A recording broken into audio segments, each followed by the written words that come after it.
Assalamualaikum warahmatullahi wabarakatuh. Perkenalkan, saya Gima Amezia Sari, peserta Latsar CPNS PPSDM Regional Bandung dari Kabupaten Garut.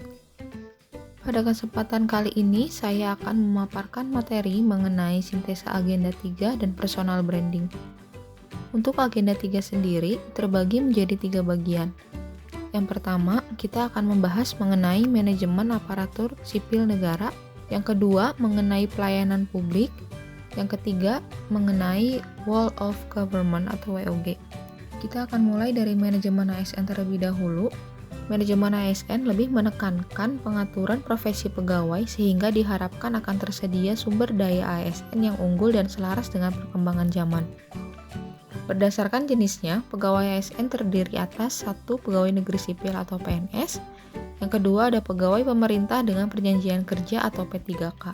Pegawai ASN berkedudukan sebagai unsur aparatur negara yang menjalankan kebijakan yang ditetapkan oleh pimpinan instansi pemerintah, serta harus bebas dari pengaruh dan intervensi semua golongan partai politik. Sedangkan untuk perannya sendiri, ASN sebagai perencana, pelaksana, pengawas, penyelenggaraan tugas umum pemerintahan, dan pembangunan nasional melalui pelaksanaan kebijakan dan pelayanan publik yang profesional, bebas dari intervensi politik, serta bersih dari praktek korupsi, kolusi, dan nepotisme. Selanjutnya ada hak dan kewajiban ASN. ASN berhak mendapatkan gaji, tunjangan, dan fasilitas cuti, jaminan pensiun dan hari tua untuk PNS, perlindungan dan pengembangan kompetensi. Sedangkan ASN berkewajiban untuk menjalankan tugasnya sesuai dengan undang-undang yang berlaku. Selanjutnya ada kode etik ASN. Kode etik ASN berfungsi sebagai 1. Pedoman, panduan birokrasi publik atau aparatur sipil negara dalam menjalankan tugas dan kewenangan agar tindakannya dinilai baik. Yang kedua, sebagai standar penilaian sifat, perilaku, dan tindakan birokrasi publik atau aparatur sipil negara dalam menjalankan tugas dan kewenangannya. Yang ketiga, etika birokrasi penting sebagai panduan norma bagi aparat birokrasi dalam menjalankan tugas pelayanan pada masyarakat dan menempatkan kepentingan publik di atas kepentingan pribadi, kelompok, dan organisasinya. Selanjutnya, kita akan masuk ke materi pelayanan publik. Pelayanan publik sendiri merupakan kegiatan atau rangkaian kegiatan dalam rangka pemenuhan kebutuhan pelayanan sesuai dengan peraturan perundang-undangan bagi setiap warga negara dan penduduk atas barang, jasa, dan atau pelayanan administratif yang disediakan oleh penyelenggara pelayanan publik. Prinsip dari pelayanan publik sendiri adalah kesederhanaan, kejelasan, kepastian waktu, akurasi, keamanan, tanggung jawab, kelengkapan sarana dan prasarana, kemudahan akses, kedisiplinan, kesopanan, dan keramahan, kenyamanan. Sebagai pelayan publik, kita harus memiliki pola pikir bahwa pelayanan publik merupakan hak warga negara diselenggarakan dengan pajak yang dibayar oleh warga negara dengan tujuan untuk mencapai hal-hal strategis untuk kemajuan bangsa.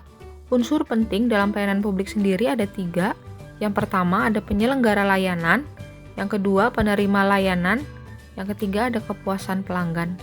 Selanjutnya kita akan membahas mengenai Whole of Government. Untuk materi yang ketiga ini, Whole of Government pada dasarnya adalah sebuah pendekatan fungsi dalam ruang lingkup koordinasi yang lebih luas guna mencapai tujuan bersama dalam 1. Pembangunan kebijakan, 2. Manajemen program, yang ketiga pelayanan publik.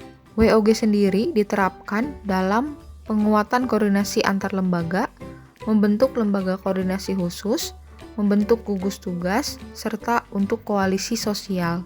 Terdapat beberapa tantangan dalam menjalankan Whole of Government.